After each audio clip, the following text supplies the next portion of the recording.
ifraax dabcan adiga iskoolka u jeedo oo maaragtay uniformkii ku labisan waa inta yar inta lagu afduubtay dabeetna dhibaatada ogeed lagu geystay bal ma markii kugu horeysay oo aad filan jishaa doorkan ma adiga xushay mise directorka ku xulay dabcan filan ahaan markii la dhaho waa markii ugu horeysay aan filan jilo laakiin waxyaabo kale oo hore u sameyn jira doorkan aniga ma xulanin laakiin Faisal ay soo xulay oo asaga wiil jaamacad isla dhigana ah ilaa ay mudana isnaqaanay mar dambe wuxuu soo bandhigay in filankan qaybtan ka noqdo ka bacdina ana waa ka ogolaaday sidaas oo ku qaatay doorka waa gartay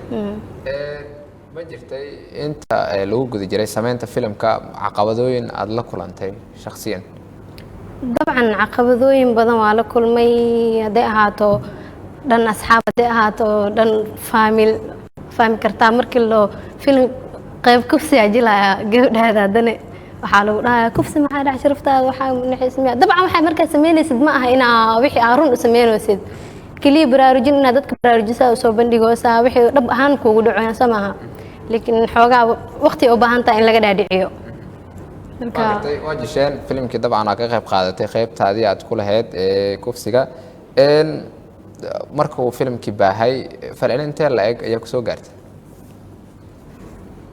falcelin aad u weyn intuusan filimka soo bixin ba horta marka hore dadka aad ii su'aalay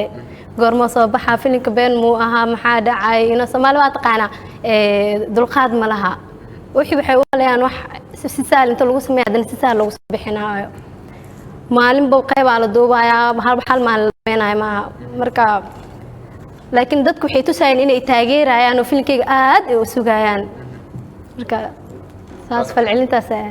taageero buuxda ma ka heshay haweenkii oo iyagu maaragtay aad dhiirigelinayso aad ku dhiirigelinayso in wixii ku dhaca markaas aysan qarsanin oo ay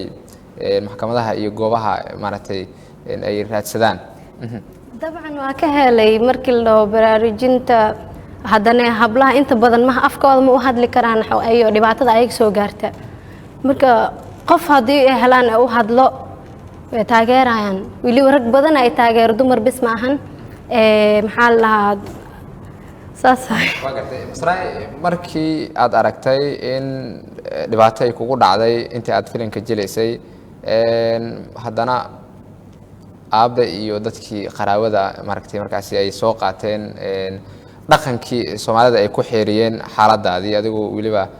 dhaawac ah maaragtay gurigii falaanbay kugu suran tahay maxaa dareentay maalinta igu dhibka badneed ee markaa oo qaybtaas aad duuweene fiidiyoyaal iska qaada qadka dhigay dadka dhan run u maleynayeen isla maalintaas klibka la iga duubay dad badan run u qaateen telefoonkayga busy waxa ku noqday qof walba inta soo wac ma loo kufsad ilaa hadda waxa la yiraahdaa dad qaar ah film inuu xataa u fahansaneen markaas intii ay soo wacaan waxay leeyihiin waa loo kufsadaa ma qasay jiraan marka dhibaatooyinkaasna iska leeyahay xogaa dadka inay aad fahmaan teed kale tan su'aalaha ugu badan meeshaas ay ka imaad qaybtaas wayahay basra ku soo laabanaya